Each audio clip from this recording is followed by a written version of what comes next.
Andy in Huddersfield. Go on, Andy. Hi. I am a bit amazed at what Douglas Murray's been saying, because it's a complete denial of any sort of categorical imperative towards the sort of nuclear situation in the Middle East.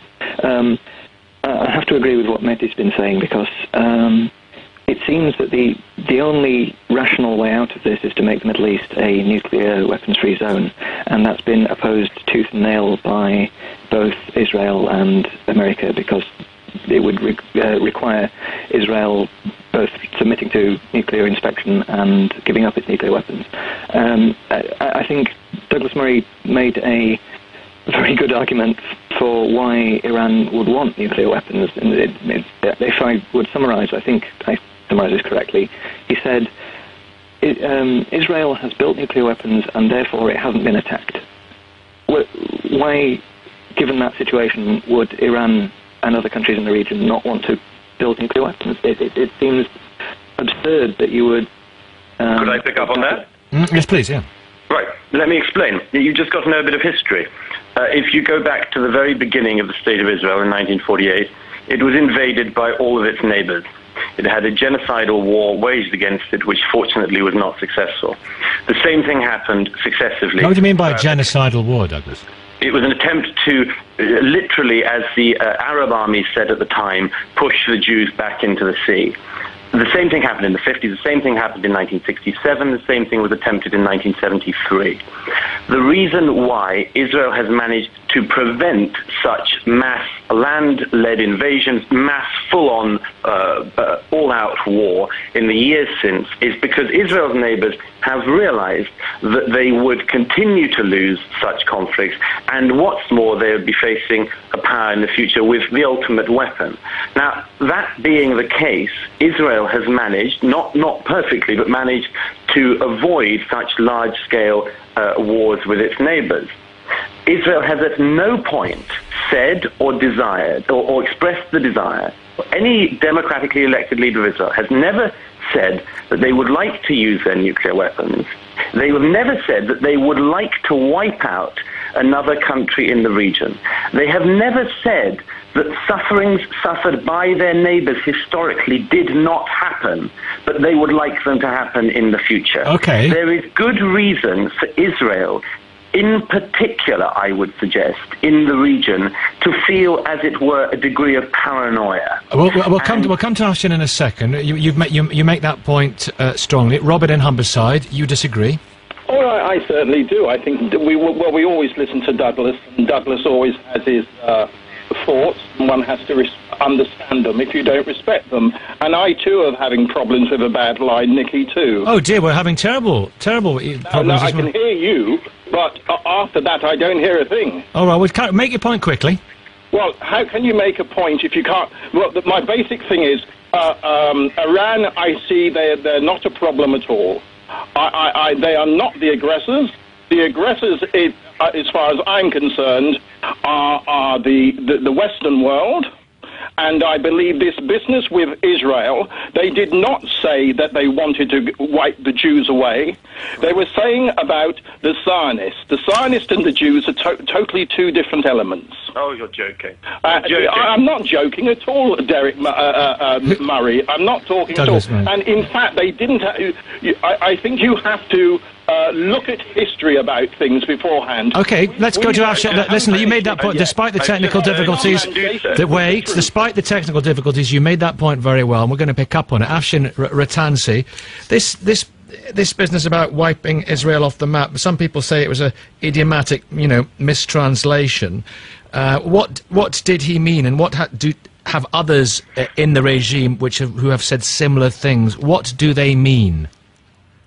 On that particular case, I think one shouldn't be judging individuals, as has been said before. It is issues. And I should also say that, given our earlier discussion, I'm not a representative of Press TV. I'm independent of it. I make a show which is broadcast on it, doublestandardstv.com. It isn't broadcast here because there isn't proper freedom of the press or freedom of television anymore in Britain. The Israel case, what really frightens me at the moment is the prospect of not only a third intifada, but also the fact that President Obama, who sent General Dempsey, the U.S. Joint Chiefs of Staff head, and I think just last night we had Tom Donilon, the NSA advisor, national security advisor, desperately, presumably, trying to stop this rogue nuclear, almost proxy militia of the United States, the Zionist government there, preventing them, trying to them, begging them not to make an attack. I mean, on a humorous note, I'm not sure it is humorous, Madonna is playing there, and they said, Israeli fans of hers said, please bomb Iran after the gig. That is the kind of level of rogue stateness we have in Israel at the moment. And it's about time that Britain stops supporting the Arab dictators, Bahrain, Saudi Arabia, all these countries, and stops supporting this rogue nuclear state in the region.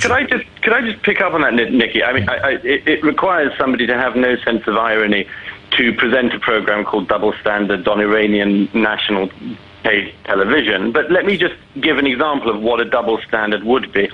It would be pretending that the heads of a country, say Iran, didn't say the things they did, and that such things, even when they were said, were not emblematic, symptomatic, or in any way interesting. But taking some Madonna fans in Tel Aviv as symptomatic spokespeople for an entire democratic country, Israel.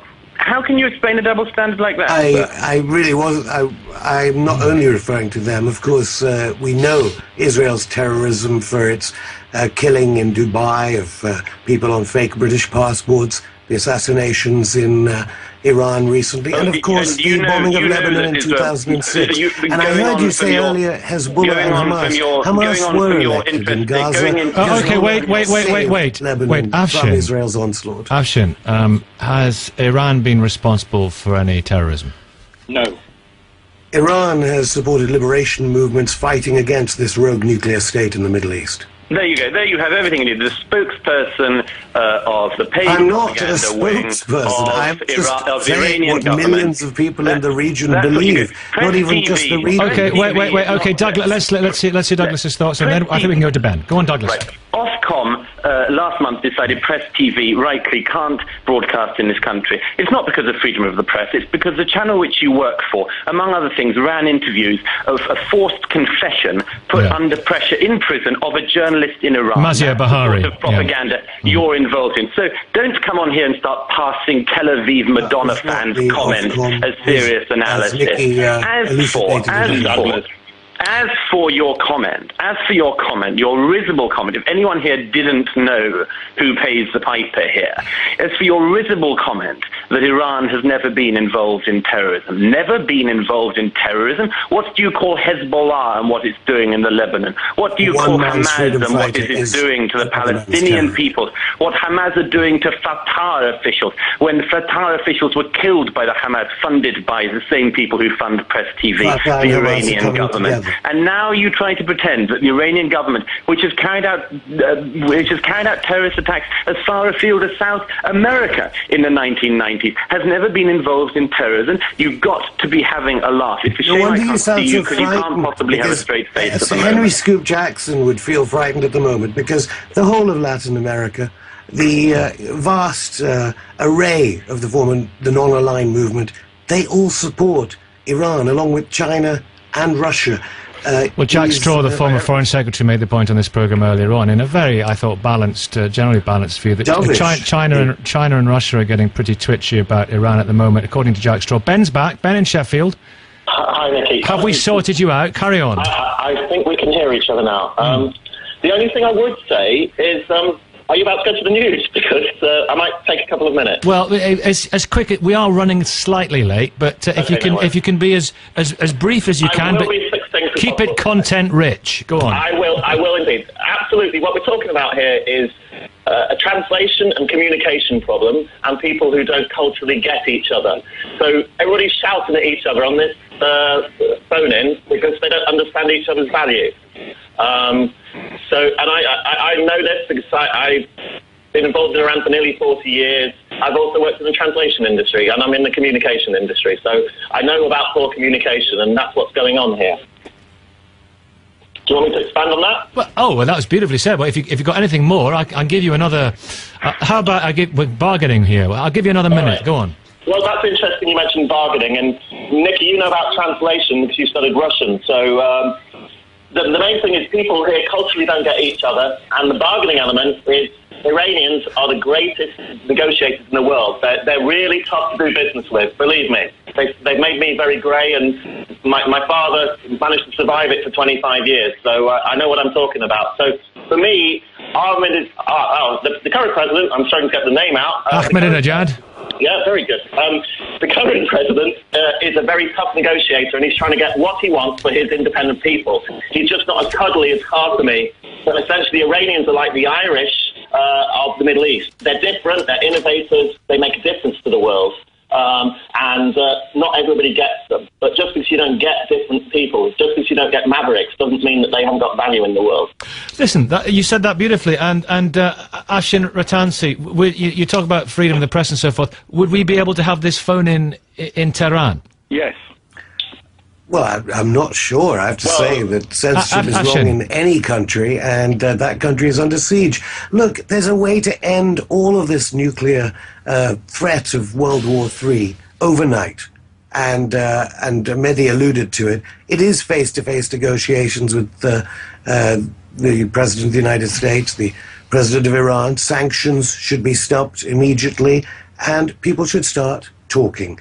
And your last caller alluded to that. We would need a good translator, obviously, but it's about talking and not this constant brinkmanship, using the media, using spokespeople to constantly make the stakes higher, obviously. But if President Ahmadinejad goes to the UN and says the Holocaust didn't really happen, you can understand, is that using the media? Is that raising the stakes, or is that, do you have sympathy with his view? One only negotiates with perceived enemies, and what we don't want to see is another war like Iraq happening in the Middle East. This one would be worse, and every man, woman or child in Britain would be affected. Why? This is not a joke at the moment, and, well, it would be affected because, yet again, British interests would be seen to be opposed to the interests of an entire... it's not even a nation, really, is it? It is like certain superpowers are at war with the entire developing world. Okay. And talking will be the way out of this, not this ridiculous idea of isolating each other one from another. Afshin That is not Rattansi, going to work. Thank you. Thank you, Douglas.